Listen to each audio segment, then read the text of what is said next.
Okay, so glad to know you're still with us on Independent Television. Of course, we're reaching you live from Benin City, South Nigeria. Quickly, well, reports came through yesterday that borrowings from the Central Bank of Nigeria from deposit deposit money banks declined by around 42%.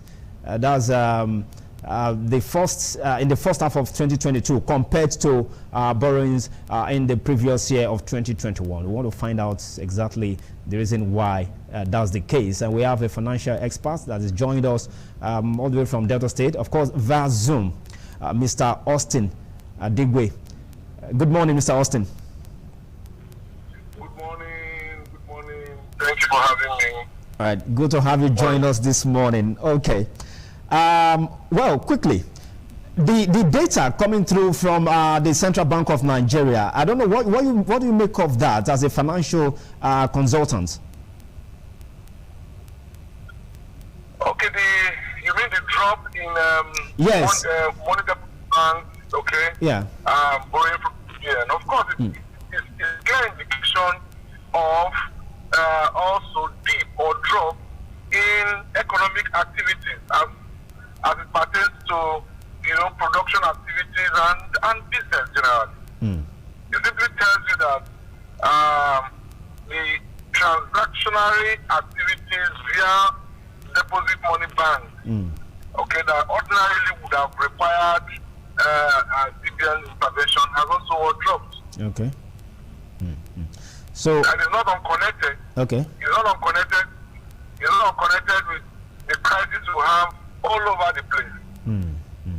Okay, so there are a lot of disruptions, not necessarily for want of demand for the goods and services that are being produced, but for security of lives and property.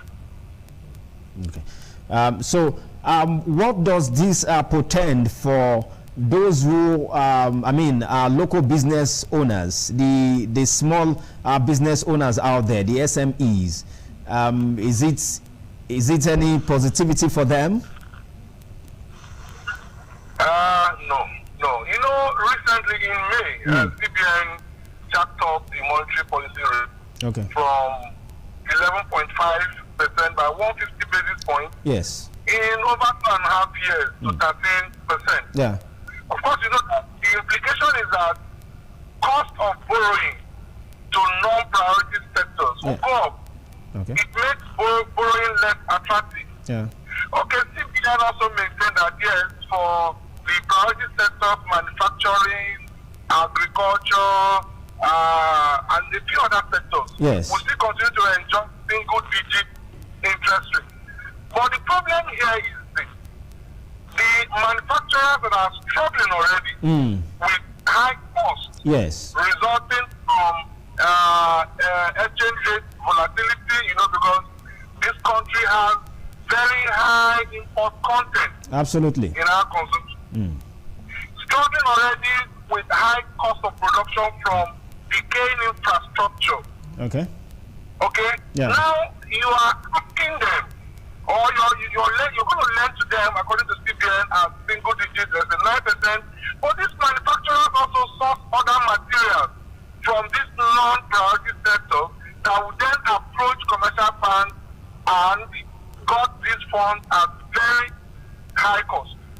It simply means that prices of goods and services will continue to escalate.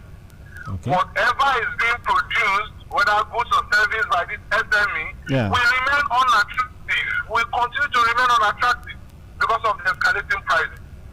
You see, the issue here is this: we are applying wrong solutions to the problem of inflationary pressure in Nigeria. Okay. Inflation in Nigeria is not demand pull, but cost push. Where you have cost push inflation, you don't solve that problem by also increasing the cost of borrowing, which of course is the basic. All right? Yeah. You don't solve that problem by increasing the cost of borrowing. And again, you observe also that monetary policy in Nigeria is not always in Congress with fiscal policy. So why CBN pursuing contractionary policy. Yeah. Like suggesting to do now, using this monetary policy instrument. Government, on the other hand, through fiscal policy, is pursuing expansionary policy. So there is no way you will see the impact of whatever the central bank is trying to do. Because one, they are applying the wrong solution. What we are facing is cost push inflation. Okay. The MSME are struggling, they are groaning under heavy cost. Cost of energy is another thing. Yeah. Diesel is going to 800, going to 900. Yeah. This small scale business, all right, Yes. we have to contend now with higher cost of borrowing. Okay. So it's almost like strangulating them. And these are the engine of the economy. We talk of employment, we talk of unemployment. Yeah. In economies that work. In economies that work. Yes. These same SMEs are the ones that provide over 70% Okay. of employment in the economy. Okay. But in this country, the SMEs are not even considered in all our policies. So Yes. of course, it's not going to spell any kind of profitable outlook Okay. for the SME. Rather, all SMEs will go down. Okay. More SMEs will go down. Wow. That's a sad one there, even though Mr. Austin Adigwe is not the prophet of doom. Anyways, let me ask you this. I mean, some other experts who are also authority in your field are also of the view that the measure taken by deposit money banks is a precautionary measure ahead as we look ahead to the 2023 general elections. I don't know whether you share the same opinion. Well, I think election in this country has been elevated to such a level that we begin to ascribe a lot of economic policies to the general election year. Election is conducted in every sane society without business disruptions. Okay. Now, what precautionary measure are you trying to take? Are you saying that the politicians are not spending? They are spending. Yeah. But these monies are not spent for productive purposes. They are not put into the real sector. So that's exactly what I told you. I said monetary policy from one hand from CBN Yes. must be complemented by fiscal policy measures as well of the federal government. Yes.